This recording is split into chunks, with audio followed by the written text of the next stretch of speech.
Donc, d'où vient, première clé, d'où vient notre manque de confiance en nous? Alors, il y a la confiance en soi, c'est finalement, est-ce qu'on peut avoir foi en soi, foi en la vie et foi dans les autres? Ça englobe en fait ces trois parties-là. Est-ce que je peux avoir confiance en moi? Est-ce que je peux avoir confiance en la vie? Est-ce que je peux faire confiance aux autres? Et finalement, si on veut réussir à faire cette confiance, peu importe les situations, c'est tout simplement de revenir à une bonne relation avec nous-mêmes. En général, quand on manque de confiance en nous, c'est quel est notre discours, quel est notre dialogue intérieur, qui est souvent pas le bon. Donc, si j'ai un mauvais dialogue avec moi, c'est-à-dire, je me dis, par exemple, ce mec, il est trop beau, sauf qu'en fait, derrière, mais moi, je suis pas assez belle ou le mec, il va jamais s'intéresser à moi parce que je suis trop bête ou je sais pas trop quoi. Et bien, finalement, je vais jamais aller oser voir cet homme. Donc, c'est quelle est ma relation à moi-même. Vous voyez que c'est même pas une relation avec l'autre au départ, c'est vraiment une relation à moi-même. Ouais, c'est un conflit en interne. C'est un conflit en Ouais. interne. Et donc, si je suis capable d'avoir confiance en moi, eh bien, je suis capable de m'aimer. Et ça, j'en ai déjà parlé dans plein de vidéos ou dans des emails, dans les newsletters, où finalement, notre difficulté, c'est notre difficulté à nous aimer. Dans 99% des cas, quand on n'a pas travaillé sur nous, eh bien, on ne s'aime pas. Donc, quand on ne s'aime pas, c'est compliqué de pouvoir se faire confiance. Donc, aujourd'hui, vous êtes là en chemin, vous êtes déjà en chemin, vous avez déjà fait plein de choses. Donc, votre amour pour vous-même est déjà bien plus grand qu'il y a sûrement 1 an ou il y a même 10 ans. Et ça, c'est vraiment une des clés, c'est plus vous allez investir cet amour de vous-même à tous les niveaux, que ce soit au niveau de est-ce que je suis assez intelligente ou je suis trop bête, je suis pas assez ceci, je suis trop grosse, je suis trop mince, je suis trop machin, etc. Plus on va pouvoir s'accepter tel qu'on est. D'ailleurs, je ne me souviens plus quelle est la femme qui avait dit ça au niveau de l'authenticité. Plus on va pouvoir s'aimer, plus on va pouvoir être authentique. Authentique, ça veut dire se montrer tel que l'on est. Alors justement, le commentaire de Anne, je cherche à fuir ma tristesse et ma violence de ne pas croire en moi. Je cherche à fuir ma tristesse et ma violence de ne pas croire en moi. Voilà, donc tu vois, là, il y a de la tristesse, il y a même de la violence contre toi. Donc, c'est vraiment pouvoir venir te donner de l'amour. Plus on va pouvoir s'aimer, plus on est capable de s'aimer, plus on va être capable d'avoir confiance en nous. Alors, je crois que, bien sûr, de pouvoir s'aimer inconditionnellement, quoi qu'il arrive, c'est un travail de toute une vie et je ne sais pas si à la fin de notre vie, on pourra s'aimer totalement inconditionnellement. Mais en tout cas, c'est un chemin que nous faisons avec conscience. Et donc, la question finalement, donc, c'est comment s'aimer et s'aimer de plus en plus et de s'aimer aussi comme je suis. D'ailleurs, ça me fait penser que dans l'oracle, parce que pour moi, ça, c'est quelque chose qui est hyper important, mais dans la première page de l'oracle, eh bien, il y a marqué « Je m'aime et je m'honore un peu plus chaque jour ». Et pour moi, c'est ça une des clés de la confiance en soi, c'est de pouvoir s'aimer quoi qu'il arrive. Ça n'empêche pas que de temps en temps, on peut se dire des choses dans notre mental, mais c'est d'en avoir conscience, toujours de revenir à la conscience. La confiance en nous, c'est ce qui nous permet de décider et de faire, d'avoir de l'assurance et ensuite de pouvoir s'affirmer et de s'apporter de la valeur et de l'amour. Donc tout ça, en fait, vous voyez que c'est un enchaînement de petites choses. Et si on n'est pas à l'aise avec cet enchaînement de petites choses, eh bien finalement, on n'a rien et on a ce truc de finalement, je ne suis pas capable de, je ne peux pas me faire confiance. Donc, plus vous allez avoir confiance en vous, plus vous allez être capable de décider et de faire. Plus vous allez avoir confiance en vous et plus vous allez prendre de l'assurance. Parce qu'en fait, on prend de l'assurance quand on fait les choses. Commentaire de Muriel. Bonsoir Muriel. Mon intention, mieux me connaître pour mieux connaître mes points forts et mes points faibles pour m'accepter tel que je suis vraiment. Je pense que ça revient à la carte là, et c'est ce que je voulais transmettre dans cette carte de l'authentique. L'authentique, c'est vraiment, elle nous dit, on est déjà là. Avec tout ce qu'on a là, on est déjà parfaite, en fait. On est déjà dans notre authenticité. Je ne sais pas comment dire, tu vois, il n'y a pas besoin d'aller chercher des choses extraordinaires. Les choses extraordinaires, elles sont déjà là, elles sont déjà en nous. Elles demandent juste à vivre et à s'exprimer. Ouais, je pense que c'est essentiellement dû à des peurs. Par exemple, si je vais prendre un exemple un peu peut-être étrange, mais dans mon ancienne vie, je ne faisais pas de webinaire, je ne faisais pas de vidéos sur Internet ou quoi. Donc, je pourrais être bloqué, par exemple, de me dire que vont penser mes amis ou mes anciens collègues ou quoi de ce que je fais maintenant. Ça peut être source de blocage. Bah non, bah non, c'est pas source de blocage parce que peu importe ce que les gens, Parce que tu sais voilà. qui tu es. Et peu importe, ça n'a pas de... Oui, c'est-à-dire que tu fais des choix. Et ces choix-là Oui, ne tout sont à fait. pas Ouais. liés à ce qu'il y Et a autour de non. toi. Ce que tu fais, c'est des choix qui te sont personnels. Et c'est ce qu'on va voir justement dans le sous-point en fait de ce premier point, qui est finalement notre éducation. Là, une des choses en fait qui peut nous bloquer, là je vais vous donner en fait les 4 choses qui peuvent être liées au manque de confiance en nous, de où ça peut venir. Donc pour celles qui se sentent avec une mauvaise, avec peu de confiance en elles, etc., vraiment centrez-vous et observez s'il y a des choses que je vais dire et est-ce que ça résonne en vous. Par exemple, donc un des premiers points, ça va être l'éducation. Par exemple, un enfant dont les parents font beaucoup de choses pour eux, donc ne laisse pas l'espace à l'enfant pour expérimenter, pour explorer la vie, eh bien, ce sont des enfants qui souvent vont manquer de confiance en eux. Donc, c'est bien parce que les parents, ça veut dire que les parents sont là, sont présents pour les enfants. C'est très bien d'un point de vue de l'éducation. Mais les parents, ils sont tellement là, ils sont tellement sur les enfants que finalement, ils manquent de liberté d'expérimenter par eux-mêmes. La confiance en soi vient par l'expérimentation, par le faire. Et quand je fais, eh bien finalement, soit des fois j'ai l'impression que c'est pas au niveau de mes attentes, donc j'ai l'impression que c'est un échec. Mais en réalité, maintenant qu'on est adulte, on peut voir l'échec comme quelque chose qui peut nous faire grandir. Et qu'est-ce que j'ai appris de cet échec? Ou alors, si c'est au niveau de mes intentions, voire encore plus grand que ce que j'avais imaginé, eh bien c'est une réussite. Et donc ça me donne aussi confiance. Dans les deux, on prend confiance. On prend confiance dans l'apprentissage et on prend confiance dans la réussite. Et donc Muriel nous partage que mieux se connaître, c'est aussi sortir des étiquettes, comme dans le deuxième épisode du cocon privé. Oui. Je me souviens très bien. Oui, donc Muriel, en fait, fait partie du cocon privé, en fait, qui est sur 6 mois. Et donc, tu as commencé la première semaine. Et donc, dans la première semaine, on parle, en fait, justement des étiquettes et comment on fait pour se libérer de certaines de nos étiquettes.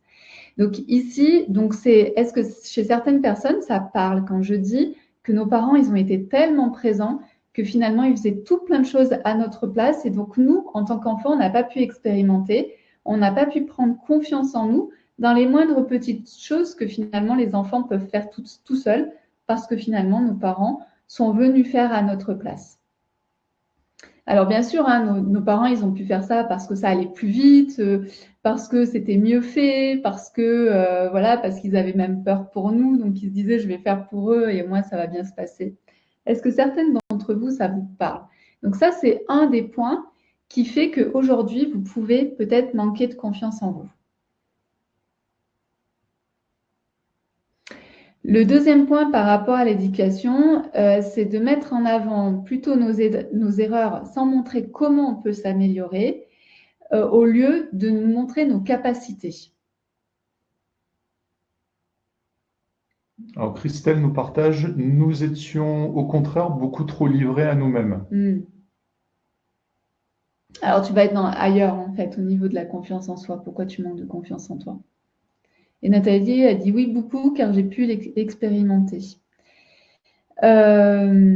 Donc venez observer À quel moment, et là ici, c'est quand je parle éducation, c'est global, ça peut être vos parents, ça peut être vos enseignants, ça peut être des proches de la famille, comment on vous parlait? Est-ce qu'on vous disait plutôt, ah, ben là, ça fonctionne pas, comment tu pourrais améliorer le truc? Ou est-ce qu'on vous disait, non, mais ça, c'est complètement nul? Ou est-ce qu'on vous disait, ah ben là, ce que tu as fait, c'est bien, bravo, continue? Comment vous parlez à la maison? Dominique nous partage également, mes parents étaient en souffrance, donc ils n'ont pas pu m'aider beaucoup à me débrouiller dans la vie sociale. Et donc ça, bien sûr, c'est trouver un juste milieu. Nos parents, et c'est difficile pour eux parce qu'en fait, soit c'est je coucon, j'ai vraiment un cocon coincé, ou alors c'est la liberté totale. Et là, c'est pas mieux en fait quand on est vraiment livré à Ouais. soi-même. Julie, oui, j'avais une mère qui décidait de tout et me laissait très peu de liberté. Elle contrôlait tout. Ouais, voilà. On voit qu'il y a Donc, vraiment ah différentes. ouais, Il y et on a, voit que c'est ouais, c'est deux opposés. c'est ça, exactement. Ouais. Moi, j'ai un peu des deux, des opposés. Toi, dans ton Ouais, enfance, tu veux dire? ouais, j'ai un peu Ouais, bah donc tu as réussi à faire un un peu équilibre. des deux, quoi. Voilà, donc en tout cas, observez soit vos parents qui étaient vraiment très cocooning, soit on vous a plutôt montré les erreurs plutôt que de montrer ce que vous faisiez de bien ou vous montrer comment vous pourriez vous améliorer par rapport à vos erreurs. Moi, j'ai souvent ce souvenir de ces copies à l'école où tout était par exemple en rouge, mais vous ne saviez même pas pourquoi vous aviez fait faux. Donc ça, c'était fou. Et donc de comprendre pourquoi on avait fait des erreurs, c'était vraiment des fois compliqué à comprendre. Donc, Anne nous partage, les enfants, ça se tait. Oui, jusqu'au jour où ils prennent la parole. Et Nathalie, mes parents réagissaient en criant par peur que je me blesse. Ah oui, très Ah ouais, cocooning. ouais. Et Valérie, moi, c'était plutôt Jamais jamais assez assez bien. bien. Voilà, Ouais, donc plutôt on montre en fait ce qui ne va pas. ouais. Donc, vous voyez, on vient juste de faire deux petits points et vous voyez comment ça résonne chez vous et ce que ça fait à l'intérieur de vous. Après, pour moi, il ne faut pas en vouloir à nos parents. Nos parents, ils ont fait ce qu'ils ont pu avec ce qu'ils avaient, avec le temps qu'ils avaient, avec les connaissances, la conscience qu'ils avaient. Ils ont fait au mieux. Donc maintenant, c'est à nous, en tant qu'adultes, comment on vient en quelque sorte guérir et prendre soin de nos petits-enfants qui ont été dans ce type de configuration. Et pour moi, on est vraiment toujours maître de nos choix, de nos actions.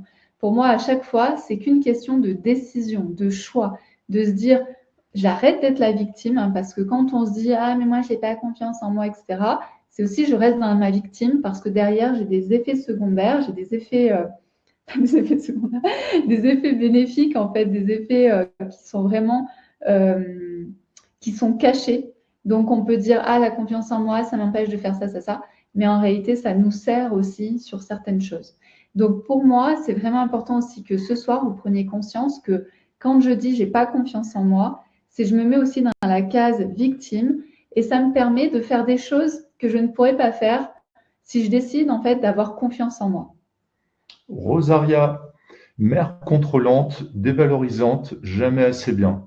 Ouais, t'as la vie totale. Voilà. Shumba, mes parents étaient très critiques, pas de compliments. Aujourd'hui, je sais qu'ils avaient vécu des choses difficiles. Ouais. Christelle, je pense que j'ai été très contrôlante avec mes enfants car je m'étais sentie délaissée par mes parents. Ouais, t'as fait l'opposé. Ouais. Et Dominique, des bénéfices secondaires. Merci. Exactement, c'est ça. Là, je cherchais Merci. aussi en même temps. Merci. Euh, Donc voilà, donc la première étape, c'est l'éducation qui peut nous empêcher finalement, qui peut nous manquer, ne pas nous aider en tout cas pour avoir confiance en nous. Le deuxième point, c'est le choc de la vie et les échecs. Euh, Quand on vit des échecs, en fonction de comment on a été éduqué, donc surtout si on a été éduqué de c'est pas bien ce que tu fais, t'es pas assez ceci, t'es pas assez cela, naturellement, quand on va être adulte, et bien finalement, quand on va vivre des chocs dans notre vie ou des échecs, la manière dont on va le vivre au niveau de notre ego, c'est en faire des généralités. C'est-à-dire que si au niveau amoureux, Je me dis, ah bah de toute façon, les hommes, ils sont toujours égoïstes. Les hommes, ils sont jamais là pour moi. Vous voyez, on en fait en fait des généralités. C'est-à-dire, vous êtes tombé sur un spécimen qui était un homme qui s'appelait ta ta ta ta ta ta. Et en fait, au lieu de dire, bah, c'est cet homme-là, vous allez dire, ce sont les hommes. Et donc, on va en faire des généralités. Ou alors, on va faire des extrapolations, c'est-à-dire, bah, mon ex m'a trompé, donc forcément, si je me remets avec une personne, il va aussi me tromper. Donc là, c'est des extrapolations dans le futur, parce que je prends des images du passé que je projette dans le futur.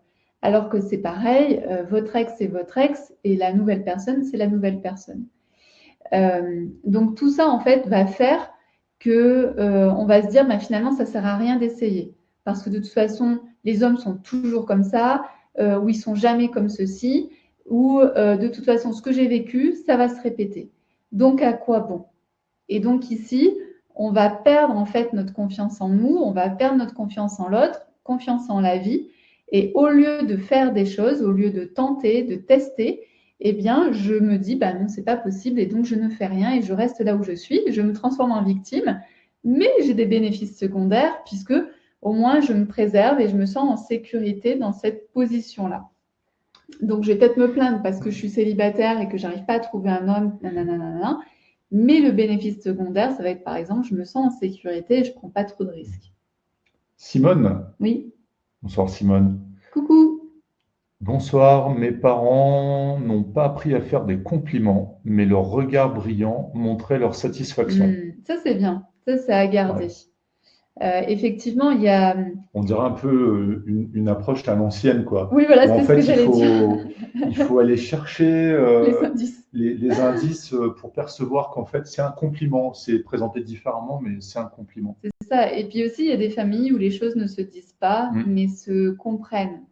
Et donc, c'est sûrement dans ce type de famille que tu as vécu où c'est pas parce que c'est non dit que ce n'est pas reconnu. Et effectivement, quand on est enfant, on aimerait avoir plus que des signes Ouais, voilà, on qu'il faut aura envie que ce soit identifier. verbalisé, On aimerait que ce soit ouais. plus officiel.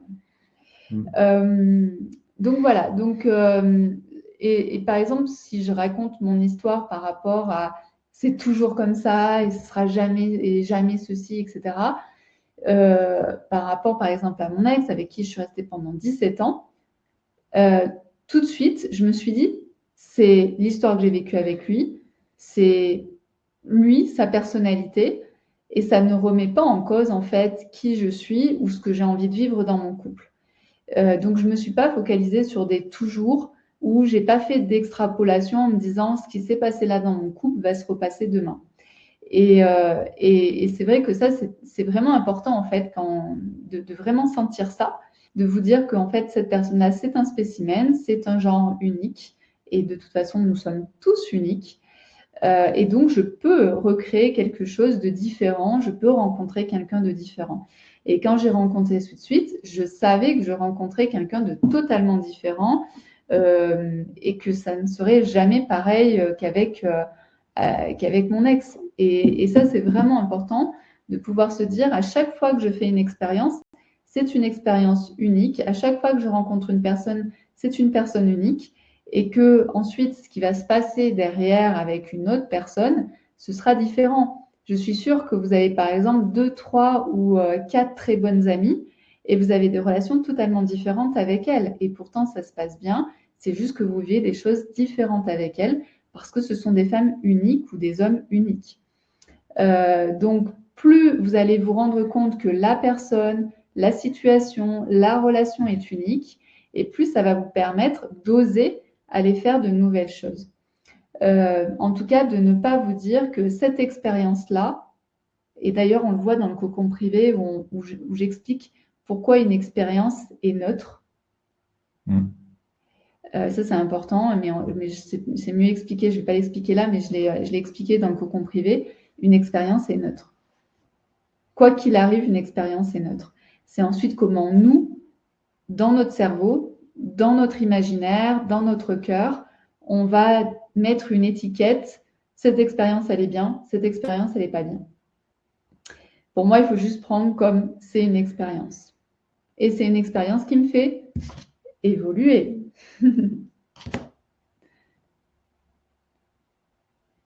Est-ce qu'il y a des commentaires avant que je Non, continue? nous sommes à jour. Ok. Est-ce que ça vous parle, cette histoire en fait d'échec, où finalement derrière j'en fais des généralités, où je fais des extrapolations, ça me fait perdre confiance en moi et ça m'empêche finalement d'oser essayer une nouvelle chose une nouvelle fois, parce que j'ai tellement peur d'à nouveau vivre un échec.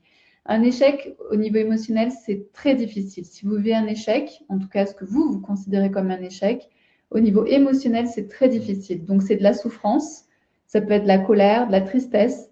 Et donc, si nous-mêmes, on n'est pas capable de pouvoir venir observer cette tristesse, cette souffrance, cette colère, et la transformer et même la transcender, effectivement, on ne va plus vouloir mettre en fait le doigt de pied dans l'eau froide. Alors, intéressant, Dominique. Personnellement, l'échec me déprime. Donc, l'échec, c'est vraiment de pouvoir transformer cet échec dans qu'est-ce que j'ai appris dans ce qui vient de se passer.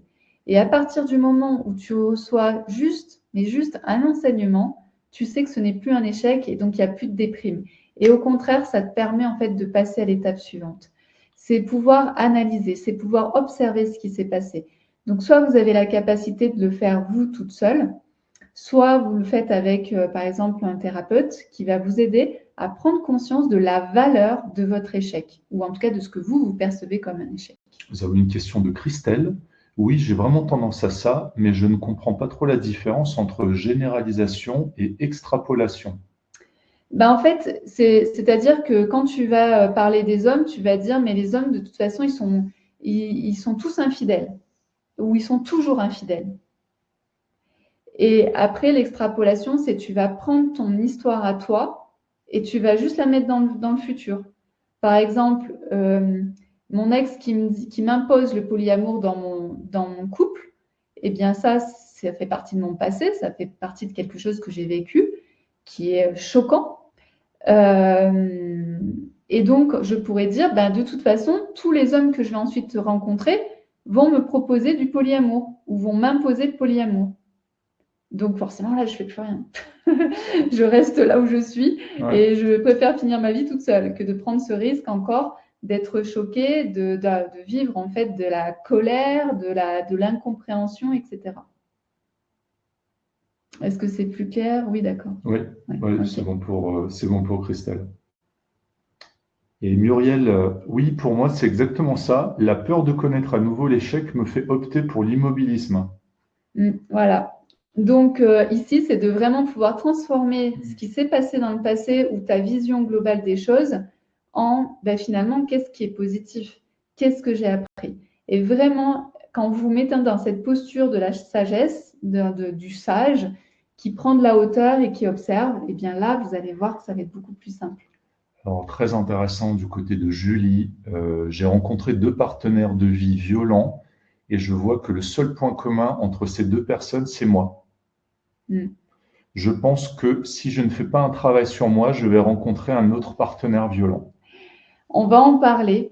Et donc, ça peut venir de plein de choses différentes, mais je pense que ce soir, ça va t'éclairer dans ce qu'on va faire. Tu vois, ça revient à l'amour de soi. Amour de soi, quand je me nourris, c'est totalement différent. Peut-être que vous avez lu la newsletter que j'ai envoyée. En fait, ce que j'explique, peut-être qu'on verra un peu mieux dans la deuxième partie, mais ce que j'ai expliqué dans la newsletter, c'est que à 18-20 ans, donc j'ai rencontré donc une personne, et à 18-20 ans, j'avais zéro confiance en moi. C'est-à-dire, je pensais que j'étais nulle, je pensais que j'étais moche, je pensais ceci, je pensais que j'étais pas aimable, etc., etc. Donc forcément, j'ai choisi en fait un homme qui va sentir ça, qui va sentir en fait que j'avais pas confiance en moi, qui est rentré dans ma vie et qui est facilement rentré dans ma vie. Souvent, ce sont soit des personnes toxiques, manipulatrices, pervers narcissiques, etc. Et des pervers narcissiques, il n'y en a pas beaucoup. Par contre, des gens manipulateurs toxiques, il y en a plein. Donc, il est rentré en fait dans ma vie et en fait, il a en quelque sorte fait une bulle. Et moi, je pensais ne pas pouvoir mériter plus que ce qu'il m'offrait. Alors que franchement, il m'offrait mais rien du tout. En fait, c'est un décor qui était un décor artificiel, qui était planté Oui, et en fait, à chaque fois que tu tentais de sortir un petit peu, il y oui. avait des petites Il actions qui rajoutait des étaient, petits voilà, des trucs. petites actions qui étaient faites pour que tu retournes dans le droit chemin. Ouais. Comme par exemple les gens, Mm. certaines personnes que tu pouvais rencontrer, des gens qui Mm, étaient d'un mm, autre mm, niveau, mm, qui pouvaient te mm, faire mm, justement mm, ouvrir les mm. yeux sur cette situation, Situation. sur ce décor, ils faisaient en sorte de les mettre de côté, de Ouais. les neutraliser, de les faire sortir de ton champ, parce que c'est des gens qui étaient dangereux, parce qu'ils pouvaient Pour te, son écosystème à pour lui. son écosystème à lui. Voilà. Et moi, comme je n'avais pas confiance en moi, donc je ne pouvais pas faire confiance en ce que je ressentais à l'intérieur de moi. Mmh.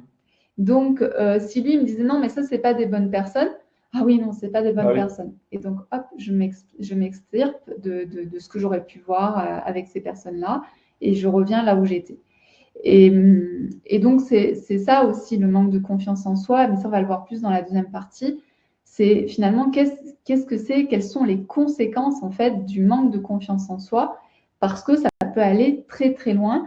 Et je pense que c'est une des clés qui montre en fait pourquoi il y a des femmes qui se retrouvent avec des gens qui sont toxiques, manipulateurs, violents, tout ce que vous voulez en tout cas, qui sont juste tout sauf bons pour vous, et pourtant vous restez avec ces personnes-là. Et à partir du moment où, par exemple, quand il m'a proposé le polyamour, là, j'avais fait beaucoup de travail sur moi, et quand il m'a imposé le polyamour, Ouais. j'ai fait ciao. Et je sais qu'aujourd'hui, il y a énormément de femmes qui sont dans le développement personnel avec des hommes qui leur imposent du polyamour, et elles acceptent et elles se détruisent.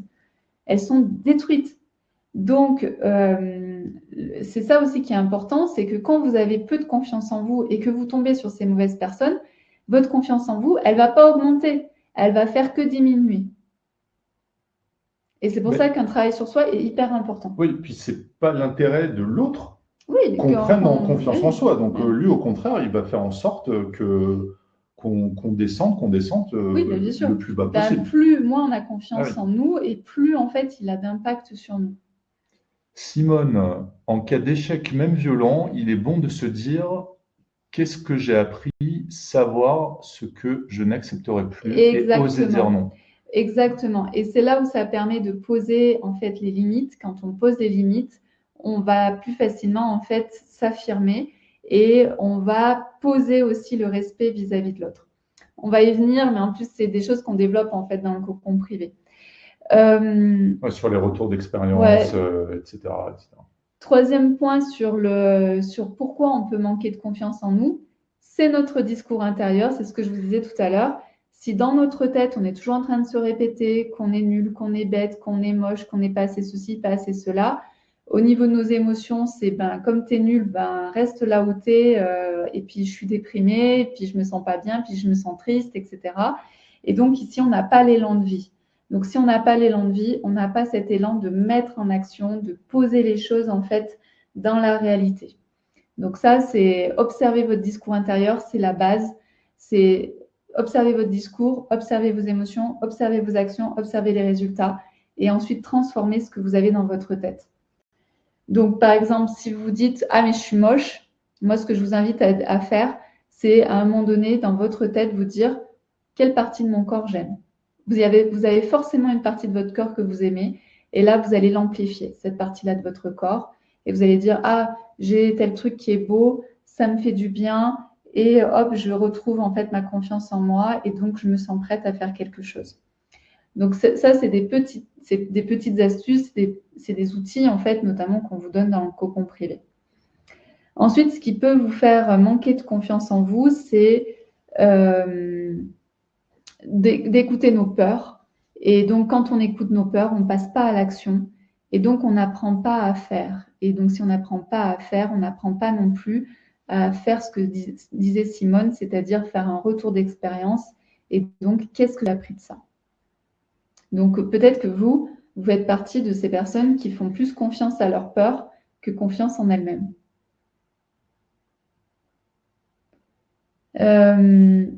Voilà, ça c'est tout ce qui peut faire qu'aujourd'hui, vous manquez de confiance en vous. Après, il peut y avoir plein d'autres choses, mais en tout cas, c'est les principales raisons.